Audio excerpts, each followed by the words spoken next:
ভাই একটা কথা কি জানো, এই টাকার জন্য কত ছেলে নিজের স্বপ্নগুলো বিসর্জন দিয়েছে, হারিয়ে ফেলেছে বিকেলের ক্রিকেট খেলা, সন্ধ্যার বন্ধুদের সাথে আড্ডা দেওয়া, সবকিছুই ছেড়ে দিয়েছে এই টাকার জন্য।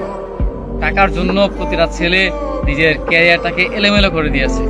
পরিবারের কাছ থেকে নানা ধরনের কথা শুনেছে, প্রিয় মানুষকে হারিয়েছে, বন্ধু বান্ধবের থেকে আলাদা হয়ে গিয়েছে, হারিয়ে ফেলেছে তার বিকেলের আড্ডা, সন্ধ্যার আড্ডা, কিংবা বিকেলের ফুটবল ম্যাচ, ক্রিকেট খেলা, ঘুরে বেড়ানো, এই সব কিছু মানে পরিবর্তন করে ফেলেছে শুধুমাত্র নিজের ক্যারিয়ার ভালো রাখার জন্য, মানে প্রতিষ্ঠিত করার জন্য বা টাকা ইনকাম করার জন্য।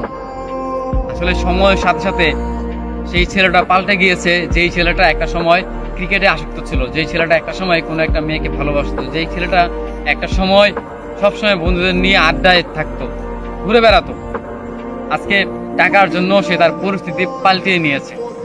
আসলেই মানুষের পরিস্থিতি মানে পাল্টানোর প্রয়োজন, কারণ একটা সময়ের পর গিয়ে, বিশেষ করে ছেলেদের 18 বছরের পর থেকে শুরু হয় তাদের জীবনটা আসলে একটা বিষাক্ত, কিংবা তাদের জীবনটা একটা বেদনা, সেটা তারা মানে বুঝতে পারে 18 বছরের পর, বা 18 মানে জীবনের যে বয়সটা সেটা হচ্ছে যে 18 বছর।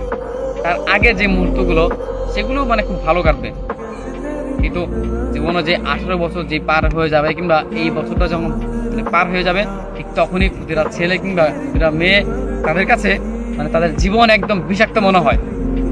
তাদের একদমই মানে নিজের জীবনটাকে তারা মানে ভালো লাগে না।